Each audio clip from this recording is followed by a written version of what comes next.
Hello, everybody. Welcome back to Cardistrytalk. This is episode 42, and today I'm joined by Ethan Butler. He is a really awesome member of the community who's been in it for a while and is specifically working on some cardistry preservation efforts that I'm really interested in, kind of picking up with the conversation that we had with Matt Fox. If you watched that episode, I know that was a popular one, but super happy to have Ethan here and to talk about cards. So, Ethan, thank you for being on the show. Thanks for having me. I think what you're doing here is really awesome and it's a really beneficial project for the community. So yeah, it's awesome. Thank you. I really love to hear that and love to hear like other people's thoughts on the show. Just opening up with a couple of questions that I've got from viewers that I want to make sure I hit so I don't forget about them. One that I had from Sam Gordon was, what are some like non-traditional ways to contribute to the community? So I think this is a good topic because it's something I can talk about a lot as well. But what are your ideas when it comes to non-traditional ways to contribute to the cardistry community? Yeah, so first I guess you want to I guess traditional ways would be just making videos and tutorials. That's what's been going on for years, but non-traditional ways I definitely say I guess writing articles. That's become more common. There's some along forums back in the day, like on Technique, Cheater's Cheater, and 311, and then there's Who Shuffles Like That with Kevin, and that had great articles on there. And I know Ian Chandler has written some good, interesting cardistry theory, and that's one way. Other ways, performing as well, live performance. That is, I guess, kind of traditional, but it's kind of fallen out of style. Drawings and just like other art, like that are interpretations of cardistry, so drawings, paintings, stuff like that.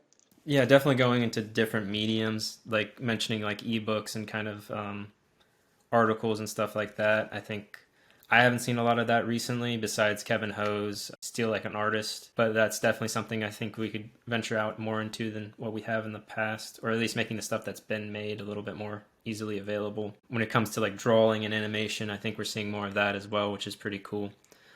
But just in general, this is something I kind of focus on, is trying to put out content that isn't really being made at the moment. So obviously, the podcast kind of trying to keep this consistent. There hasn't been many cardistry podcasts, so you can make a cardistry podcast if you want. I'm not going to tell you not to. I would love a little competition. But I think finding mediums that cardistry isn't in already and like bringing that together.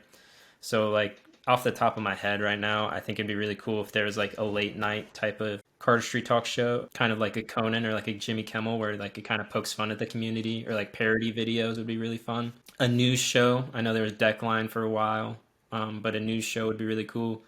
That's something I want to do, but I just don't have the time to do it. But there's a lot of like things in the community that's not really being made, especially when it comes to like YouTube and videos, in my opinion, as compared to like other hobbies.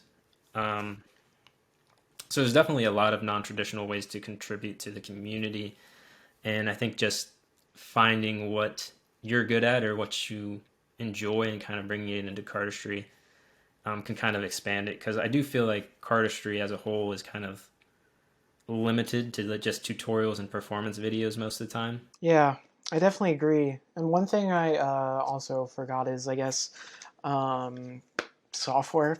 So, like developing software for cardistry. So, like the I'm drawing a blank on the name.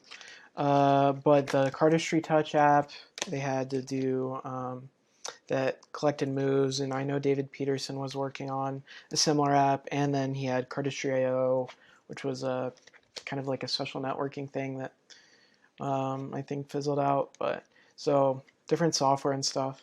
Yeah, there's definitely a market for doing some of those things, making apps and little programs. I know Bam Playing Cards has like, this isn't strictly cardistry, but Bam Playing Cards has like a price check for playing card cost, and some other places are working on some of that type of stuff. But there's definitely that aspect. Another thing I thought of was the Cardistry grid notation. I don't really know how I would categorize that, but that was Cardistry Touch, Matthew Bedouin, and Antoine Tomas or Ryoma developed that.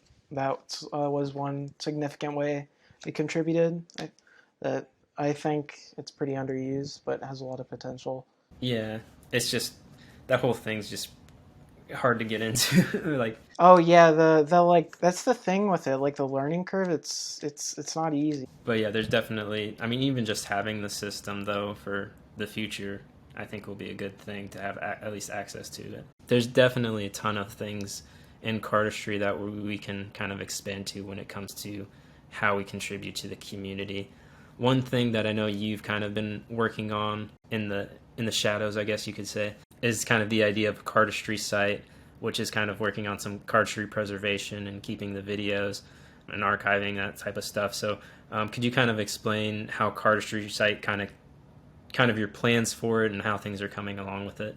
Well, first, I kind of like, I guess I'll share about how I got started. So, I mean, I've always wanted like kind of a way to find cardistry moves and like just look through cardistry history and stuff like that. I've always been interested in that, and like I've like downloaded a bunch of videos and like collected them and have like archives and stuff.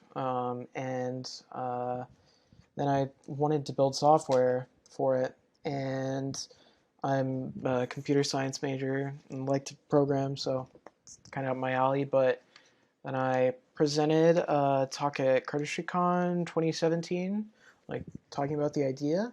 The first, I guess, 2 years of it, I worked on some of the ideas and stuff, but I had a friend of a friend who's in the cardistry scene who offered to develop it for me, who was a professional software developer, and I just did it for a hobby. So I thought, I mean, I could try and help him where I can, but if he's able to do it better and more efficiently than me, why not? And so he was also a fellow cardist, and he eventually fizzled out and just like didn't contact me. So for like the first like I don't know 2 years, it was kind of like nothing really happened. So that's, I guess, part of the reason why there's been a delay. So after that, I kind of started taking it upon myself and teaching myself Django, which is not the Matt Fox move, but it's a library in Python, a programming language for developing backends for websites and stuff.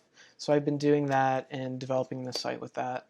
And currently, I have a user account system developed and like a searchable database, and I have like 800 moves in a database, um, and most of the design fleshed out, but it's still uh, kind of a bit. It'll still be a while before it comes out.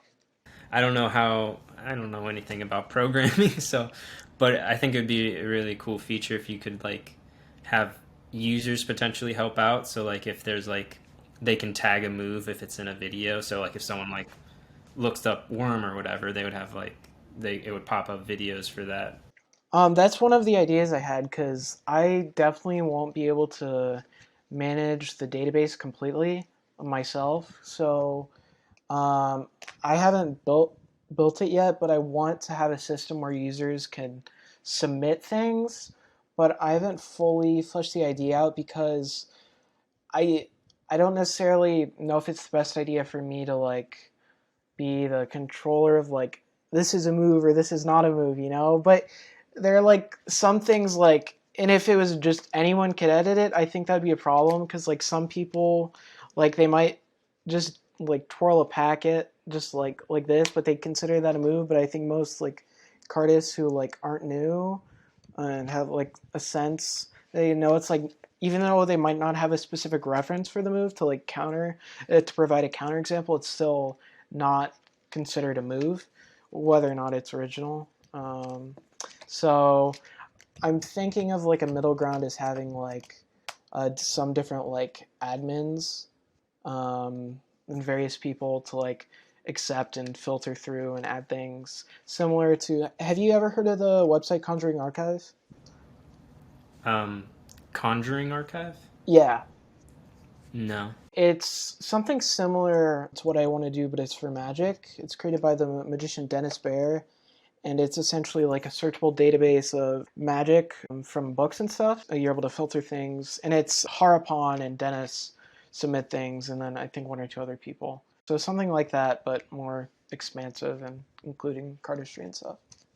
that's been a big inspiration for me. A lot of the features on his website. Yeah, I think the best idea would probably to go for some admins, but I mean, there's definitely a wide variety of people you could choose from. I think that would be um, open to it for sure. Um, I think honestly too, like, not that necessarily like you need to make money from it, but like to pay for like the website and everything, you could definitely have like ads up there, and I think people would be more than down to also potentially like donate, like kind of how Wikipedia and stuff does it to keep it running. So I definitely think that there's a place for it to potentially happen. I would love to. I think most people would love to see it. At least the people that are geeks about it. um, like a lot of the people in Cardistry are geeks, but yeah, I definitely get into the nitty gritty of like everything that's been created. Um, so, what was kind of the inspiration behind creating it? Did you just think it was a good idea, or did you want to like preserve Cardistry? What was kind of your reason? So, I mean, it was part of it. I mean, it was kind of a selfish reason. I mean, all the other things were like, I mean, those reasons you mentioned, I mean, are applicable, but it was mainly because it's something I would just want to use. So when like exploring cardistry and stuff, I want to be able to like search a move and see like, oh, I want to look for a 4 packet move from this artist. So say I just want to see a 4 packet cut from Tobias, I'll be able to see all of his moves and to be like, oh, okay, I remember these, I don't remember these, and then I could see like what videos it's associated with, and I just thought that would be really cool, and it's something I wanted. Yeah. So I mean, I definitely feel like, at least for me, and I'm sure other people have experienced this, where they'll see a move or remember a move, and they're like, "Oh, I should learn that sometime," but you can't figure out what it was called or where you saw it even yeah, necessarily. Especially like just some older cardistry videos, you know. So it would definitely be a very useful tool. And coming back to like non-traditional ways to contribute to the community, for you and for me, for what I'm doing, like it's just seeing like a gap in the community. Like, what does necessarily another community have that we don't, or like what would you like to see? Like for you, you said you want that kind of like search engine to try to find moves or look up moves by people. For me, I wanted during COVID, I wanted a cardistry podcast to listen to because I had a lot of free time, and there wasn't really a lot of options. I basically exhausted all my options in like the first week or two. yeah. So I think seeing that gap in the community is another non-traditional way to contribute, and is like I would say the number one way um, to do something that you're excited about as well. That Oh feels like yeah. you're contributing to the community. What are kind of your thoughts on cardistry preservation? Because I'm kind of interested on that. Because this is a topic that like I said, I talked with Matt Fox a little bit about. It's something I'm getting a little bit more passionate about as I see like videos kind of disappearing. I was kind of got into cardistry around 2012, 2013, and I'm seeing a lot of the stuff kind of disappear, which is disappointing for me. But what are your kind of thoughts on cardistry preservation? Either how we can do it, do you think it's important, and things like that? Yeah, so I mean, I definitely think it's pretty important. Like, I mean, regardless, I think it's pretty cool, like seeing the origins of cardistry, and you're not able to do that if all the videos are gone, and see the progression over time and how things change and different trends and things. But if there aren't any videos or references, you can't really tell. So it's just by word of mouth, which could be good, but it's not sufficient, especially for cardistry. You can't just explain a move. You have to show it. Um, and so that's something, yeah, like another facet of cardistry site that kind of I think would be helpful is having like a collection of moves, because I mean that's partially why I started it. I mean, I collected a bunch of videos and old school videos that I would download, and uh, but they were hard to find. You could Most people didn't know of them. Some of them were great, most of them weren't, but uh, there's just a bunch of videos, and I don't know if you saw recently, but YouTube's taking down, well, is changing every unlisted video to private by I think like July 23rd. So I know a lot of people, including myself, have like playlists of unlisted YouTube videos, like old cardistry videos. So I know some people are trying to download all those videos, and that's one thing I need to do myself, so I don't lose them. Yeah, that's something I have like a Cardistry Classics playlist, which has like, I don't know, 100 videos on it or Yeah, something. Every once in a while, I'll see one of those videos kind of disappear, either because like they're taken down by the creator, but also like there's, like you said, this potential. I don't think this is getting talked about enough in the community as well, is that all these unlisted stuff's going to be privatized, so nobody's going to have access to it besides the creator. yeah, Um, and I understand the creators like wanting to, um, you know, potentially get rid of some of those early videos. Maybe they don't connect with the types of moves they were making. Maybe it doesn't fit the brand that they have right now. Um, but I do think it's really important that we preserve those types of things because, like you said, we have like a steady progression. One thing that I love about Fontaine Cards is that he has all of his videos from that he's ever made. So like even when he was like 12 or 13, like those videos of really young Zach are still available. So that's something I really love about Fontaine Cards. But it's really discouraging to see some of these like videos like that I personally really enjoyed. A lot of meetups between like Tobias Levin and like Dennis and like Oliver Sogard. Like a lot of those are becoming really hard to find. Um, I can like remember videos, but I can't find them. It's like it's kind of just disappointing. And I think it's really important to see progress. I think especially for newcomers, and this is something I've talked about on the show before, if they just see like people doing like perfect cardistry and there's no reference of like when they started and like how they were when originally, like it's really discouraging because it already seems like a really hard art form because it is in a lot of ways. oh yeah. Yeah. Oh, and one thing that you mentioned, how with your playlists, you see how the videos get removed.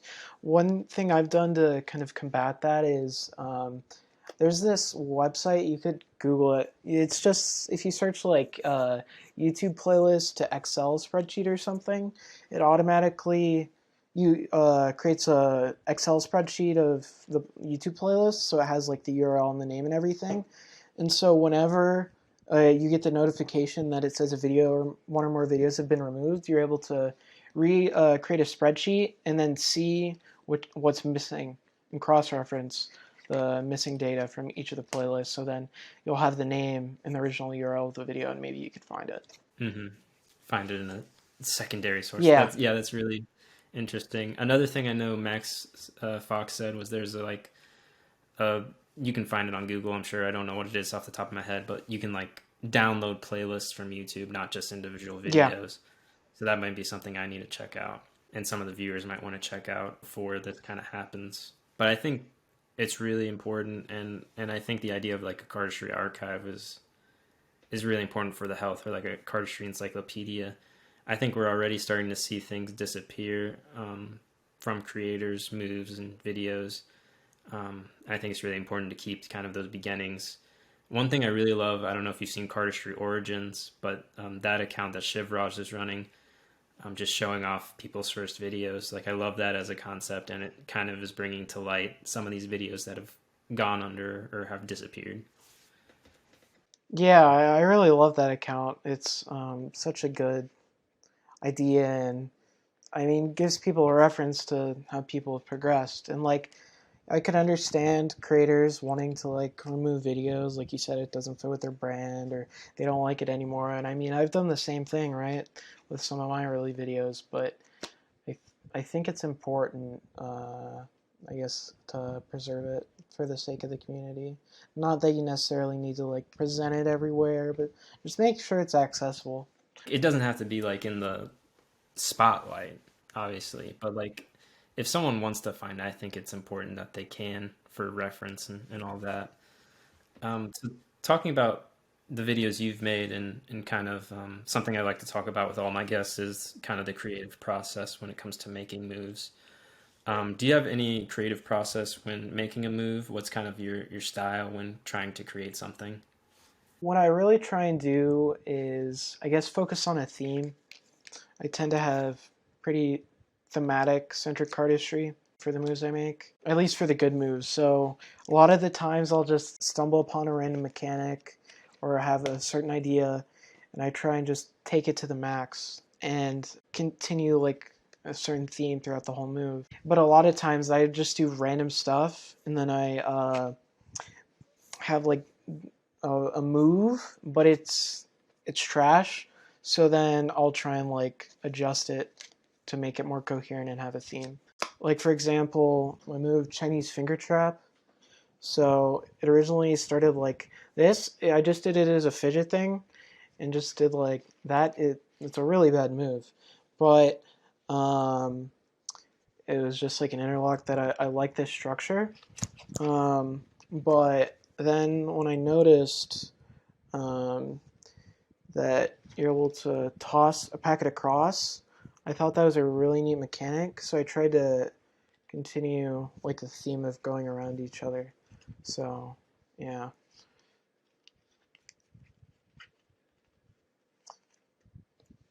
Like that's an example. Something I've kind of heard from kind of the people I've been talking to. Ooh, just knocked my microphone. Something that I've heard from people I've been talking to is kind of there's like two kind of pools of thoughts a lot of times when it comes to kind of throwaways or trash moves. There's like one camp of people that says like polish it out and figure it out and it'll become a good move, and then there's another group of people that just say like trash it and pick up again. So I don't know that there's a correct way to go about it, but it's interesting that you mentioned like kind of having like a throwaway mechanic and then making it to a full thing that kind of has a theme and works out. Yeah, like I mean, I don't think, like you said, there's like a right answer for 100% of the time out of those two options. I mean, I definitely think like there's there are probably things you'll notice over time that have more potential than others, so it might be worth investing more of your time into a certain move over another. But I think most things have a lot of potential, and it's just really what you draw interest in, right? So some moves even you just might like doing it more than others, even though you don't think it's as good. So you might want to try something with that. There's also something to be said about moves like for performance and then moves to just do yourself to enjoy. Like there's a lot of comfy cuts and stuff like that that you might really like to do personally, but that doesn't necessarily mean you want to show it in a performance video, and vice versa. Like I don't want to do my hardest moves just when I'm sitting around trying to enjoy cardistry or like really struggle to make it happen. So there's also like different types of moves. So like maybe it doesn't look good, but it feels good, and that's totally okay as well. Going into a deep cut here, A deep cut. Sorry. deep cut. um, Another question I had from the Instagram post that I made was, um, did you ever find out what happened to the brick of cards from CardistryCon 2017? No, I didn't. It's a short answer, but no, I didn't. Yeah. Yeah, so I mean, I left it somewhere, I don't remember where, and then someone just took it. But I mean, it worked out in the end. People were kind enough to give me a brick of cards and help me build some friendships with people. It turned out to be a blessing in disguise. I mean, at that con, and just like, I mean, if you're attending future cons, the lesson to learn is just take better care of your stuff. So be wary of people like could get just grabbed easily. And like I mean, I know other people like got their stuff stolen, like their squids, a bunch of squids stolen from like Chase and other people. Yeah, I mean it's a sad reality, but there's definitely people out there that'll, get the five hand discount, 5 figure discount. Um, I think that's in every community. I know I'm pretty big in the video game community as well, and like you'll see that at video game conventions. If someone's like talking with somebody else, someone will steal from the other side of the booth or whatever. So, definitely when you're at conventions, just make sure you have good account of what you have and where it's at. Um, it's unfortunate, but it's literally in every community. So, some people are jerks. That's just you guys will learn that in life if you haven't already. So, Ethan, at the end of the show, I like to do what I call roll out the close up pad. And that's just my way of saying, is there anything that you would like to promote or any last nugget you would like to leave the audience with? Check out my Instagram that I haven't posted in over a year, but follow for an eventual post if you want. Keep your eye out for Cardistry site. Hopefully it'll be out by 2025. Um, uh, yeah, it's something I've been actively working on, but it's taking a long time, to say the least. But hopefully, it'll be out eventually. And keep making good cardistry. Like always, I'll have links to Ethan's stuff in the description if you want to check him out more. I recommend you do. Hopefully, we'll see Cardistry site come into fruition within the next decade. Hopefully, we'll see. We'll just keep expanding that time range. Yeah, But hopefully, yeah, we'll see kind of things pick up to preserve Cardistry a little bit better. mm, Ethan, thanks for being on the show. I hope everybody that sure. listened enjoyed and maybe learned a bit. And we'll see you guys later. It's been a pleasure, Ethan. Yeah, thank you for having me. I really appreciate it. Love what you're doing. All right, have a good one.